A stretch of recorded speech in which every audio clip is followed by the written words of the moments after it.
முதியோர் இல்லத்தில் மதிய சாப்பாடு தான் கொடுத்துருந்தோம். அது போக கேக் ப்ளஸ் பிஸ்கெட்ஸும் கொடுத்தோம்.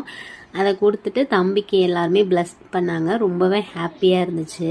அவங்க அடுத்தபடியாக இன்னொரு ட்ரஸ்ட்டுக்கு தான் போயிருந்தோம். இந்த ட்ரஸ்ட்டுக்கு தான் நம்ம வந்து ஆரம்பத்துலேருந்தே நம்ம வீடியோஸ் பார்த்துருந்தீங்கன்னா தெரிஞ்சிருக்கோம். நம்ம வந்து எப்போவுமே வந்து ஏதாவது ஒரு விசேஷம்னா இங்கே தான் வந்து சாப்பாடு கொடுப்போம். ரொம்ப மன நிம்மதியாக இருக்கும்.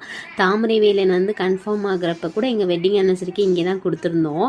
அதனாலேயே வந்து இந்த ட்ரஸ்ட்டு வந்து எப்போவுமே நாங்கள் கண்டிப்பாக கொடுத்துருவோம்.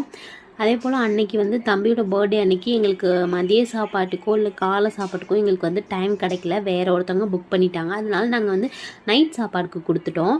அதே போல் கேக்ஸ் ப்ளஸ் பிஸ்கெட்ஸுமே நாங்கள் கொடுத்துருந்தோம். சரி சிம்பிளாக வந்து இங்கே ஒரு கேக் கட்டிங் பண்ணிடலாம் அப்படின்னு சொல்லிட்டு தான் அங்கே சும்மா தம்பிக்கு சிம்பிளாக கேக் கட்டிங் பண்ணோம் மதியம்.